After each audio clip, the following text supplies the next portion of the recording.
राधे राधे। राधा वल्लभ श्री हरिवंश भक्तमाल की इस सीरीज में आज हम एक और सत्य घटना के साथ उपस्थित हुए हैं।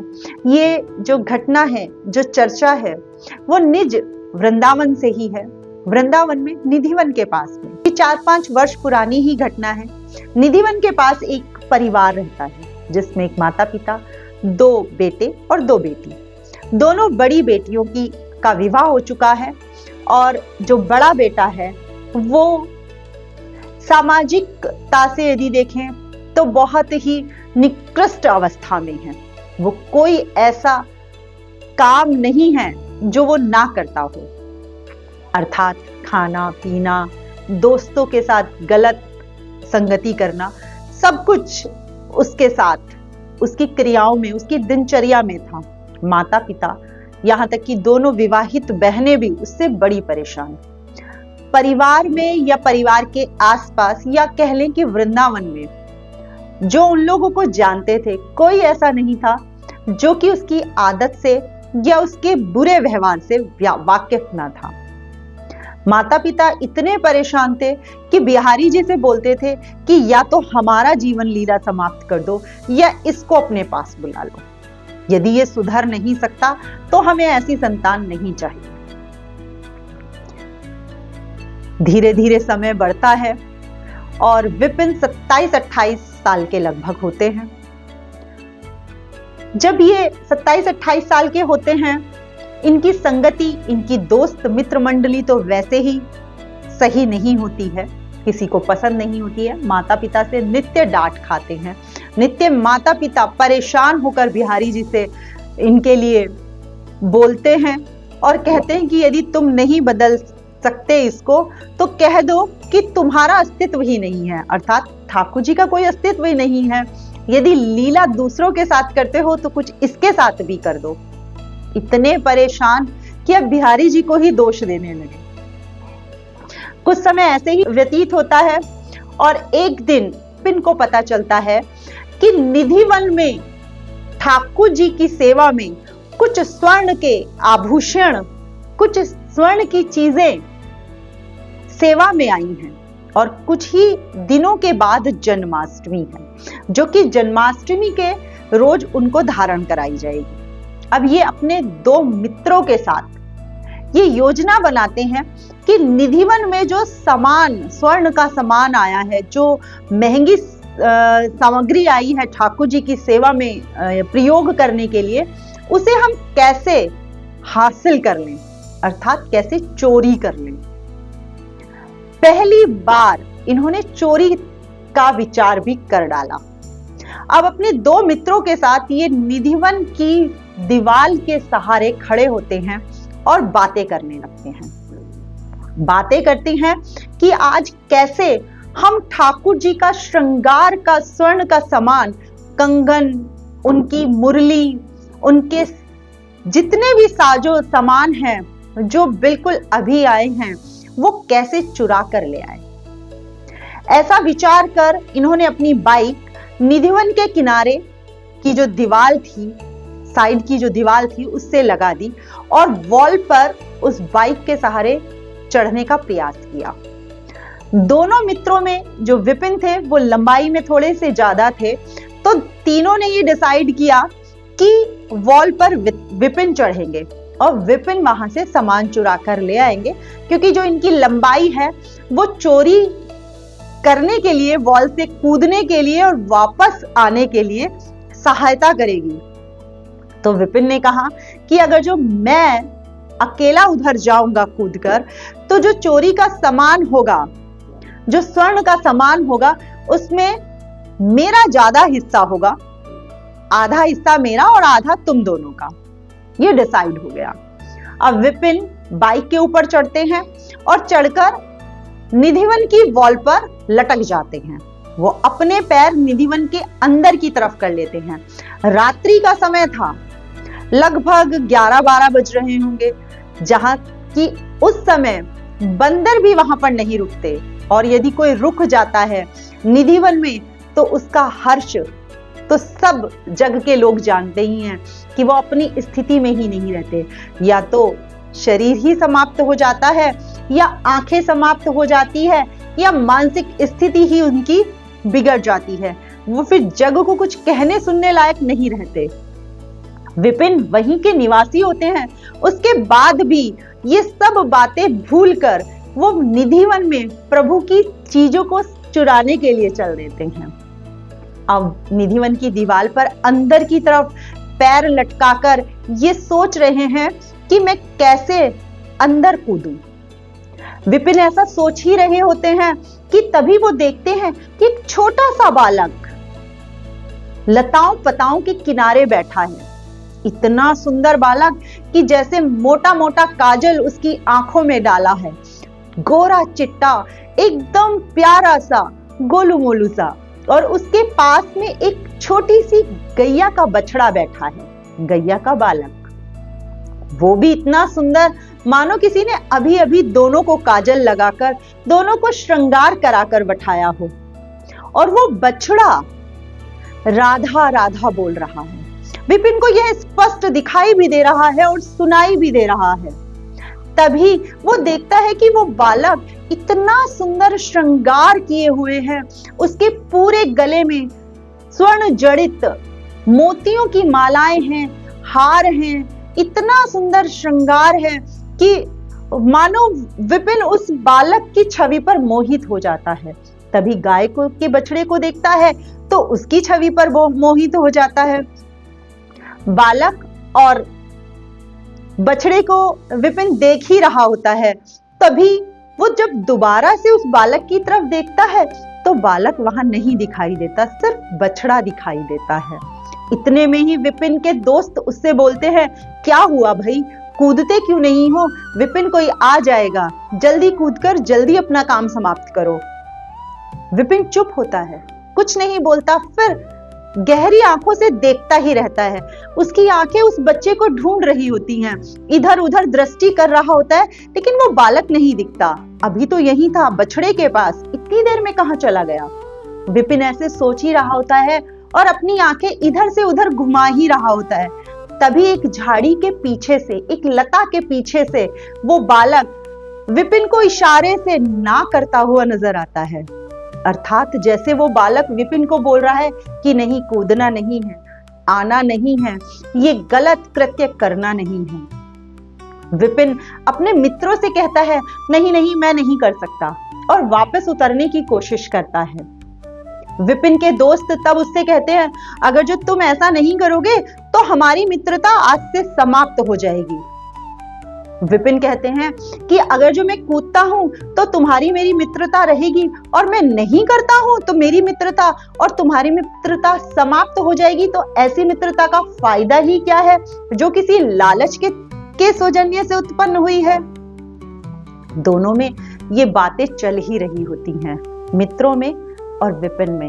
तभी विपिन फिर से उस बालक और बछड़े को देखने की कोशिश करता है, लेकिन वहां उन्हें कोई नहीं दिखाई देता। लेकिन विपिन की आंखों में और विपिन के कानों में वो सारा दृश्य मानो ठहर गया हो। वो बार बार स्पष्ट नजर आती हुई ठाकुर जी की प्यारी सी छवि, वो बछड़े का प्यारा स्वर राधा राधा, और ठाकुर जी का लताओं के पीछे से ना कहना, सिर्फ इशारे से। तभी विपिन वापस से बाइक पर कूद जाता है और मित्रों में और विपिन में आपस में बहस हो जाती है। मित्र कहते हैं, तू रहने दे, हम जाकर लाते हैं। विपिन कहते हैं, हाँ ठीक है तुम जाओ, वहां पर मैंने अभी एक बालक को और एक बछड़े को देखा है, मैं वहां नहीं जाऊंगा, वो मुझे मना कर रहा है। तब मित्र कहते हैं कि तू कन्हैया को देखने नहीं गया था, तू वहां से स्वर्ण का सामान लेने गया था, तू नहीं जाना चाहता तो रहने दे, हम जा रहे हैं, लेकिन हम तुझे कोई हिस्सा नहीं देंगे। विपिन कहते हैं, ठीक है, हाँ तुम जाओ।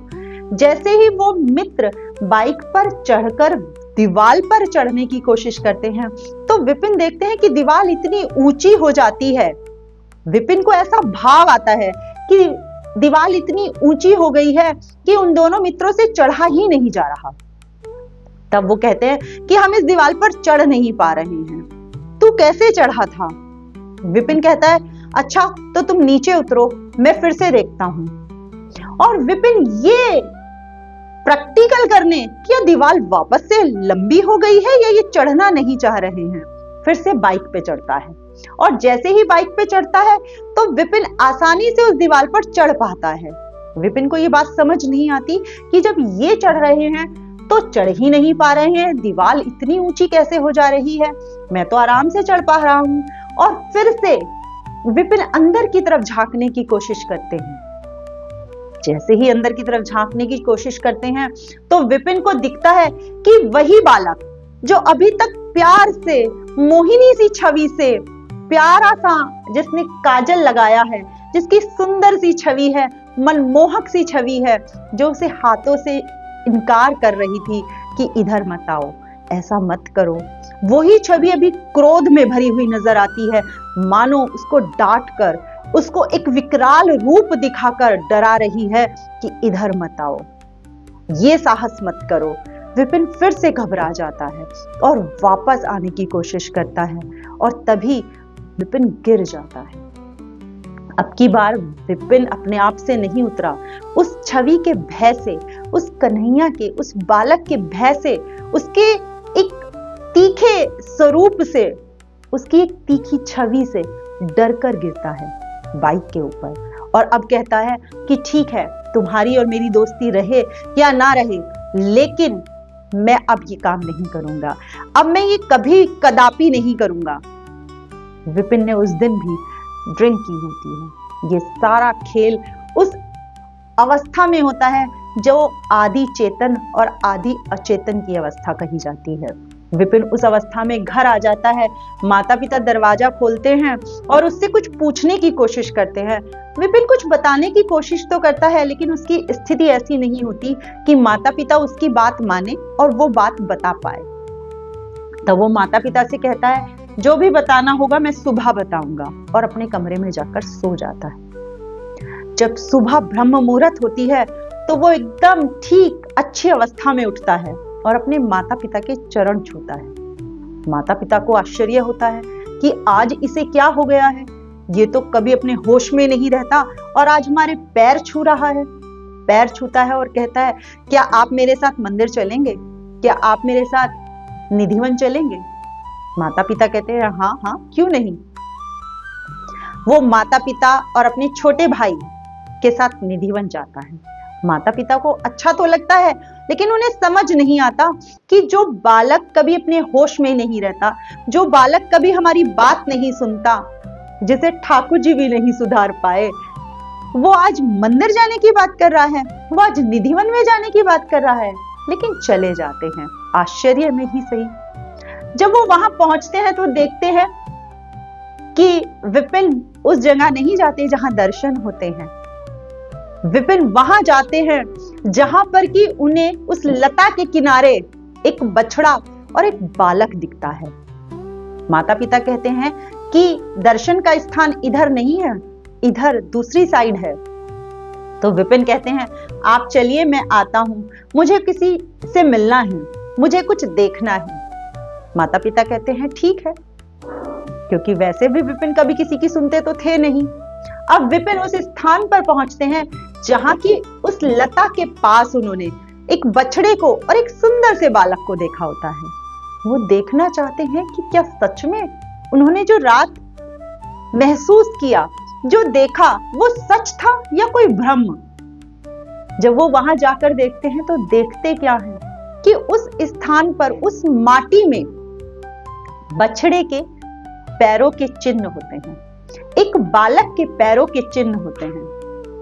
जो रात विपिन ने महसूस किया, जो रात विपिन ने देखा, जो सारा दृश्य विपिन की आंखों के सामने है, उसका प्रमाण जानना चाह रहे थे और वो प्रमाण मिल भी गए। विपिन ने बड़े भाव से, आंखों में अश्रु भरे हुए वहां की माटी को उठाया, वहां की माटी को अपनी अंजलि में ले दबाकर विपिन माता पिता के पास आए, जहां पर कि गुसाई जी भी थे, जहां के वहां पे पंडित जी भी थे।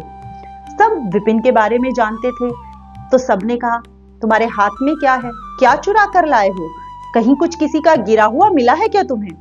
क्योंकि कोई भी नहीं समझ रहा था कि एक पल में एक रात्रि में विपिन की जिंदगी बदल गई है। अब सब दबाव डाल रहे हैं कि विपिन अपनी अंजलि खोलो, हम देखना चाहते हैं तुम्हें क्या मिला है। क्या किसी का कोई महंगा कीमती कोई स्वर्ण का कुछ सामान तो नहीं गिर गया था जो तुम्हें मिल गया और तुम उठा लाए हो? तुमने किसी का कुछ चुराया तो नहीं?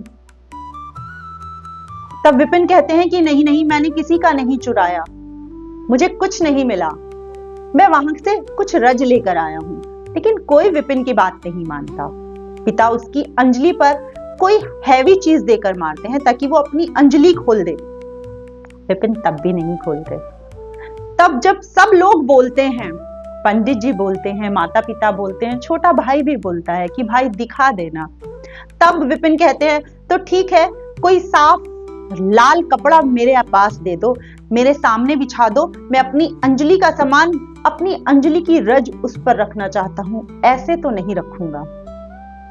तब गुसाई जी गर्भगृह से एक लाल रंग का वस्त्र लाकर चौकी पर बिछाते हैं और विपिन अपनी अंजलि की रज उस लाल वस्त्र पर डाल देते हैं और अपने मन की सारी बातें, जो उनके साथ रात में घटना घटित हुई, जो उन्होंने देखा, जो ठाकुर जी के दर्शन किए, जो प्यारी सी गैया का बछड़ा देखा, जो ठाकुर जी का विकराल रूप भी देखा, वो सब बयां करते हैं।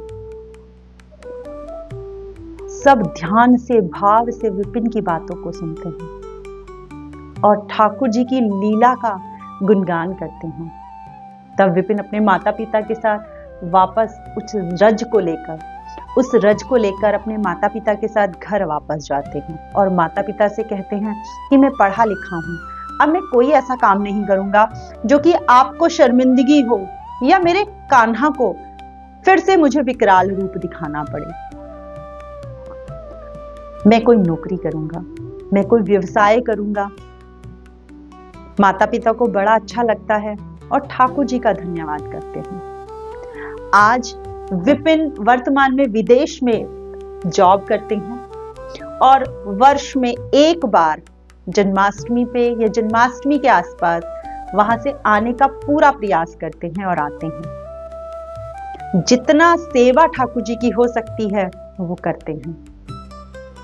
तो कौन जानता था कि जहां विपिन का हर पल समाज के विपरीत चलता था, माता पिता के विपरीत चलता था, ठाकुर जी एक क्षण में उसको बदल देंगे और ऐसे बदल देंगे कि आज विदेश में रहने के बाद भी विपिन अपनी देश की खुशबू, निधिवन की खुशबू को, ठाकुर जी के प्रेम को भुलाए नहीं भूलते। ठाकुर जी का वो दृश्य, वो गाय के बछड़े का राधा राधा बोलना उनके कानों से बाहर नहीं निकलता, नित्य उनके कानों में गूंजता है। ठाकुर जी की छवि उनकी आंखों के सामने से नहीं जाती। आज विपिन में इतना परिवर्तन आ गया। कौन जाने, कब जाने, कैसे जाने ठाकुर जी किस पर कैसी कृपा कर दे। ये वर्तमान की लगभग 5-6 वर्ष पहले ही घटना है, एक अनुभव है। ठाकुर जी सब पर कृपा करें। श्री राधे, राधा वल्लभ, श्री हरिवंश।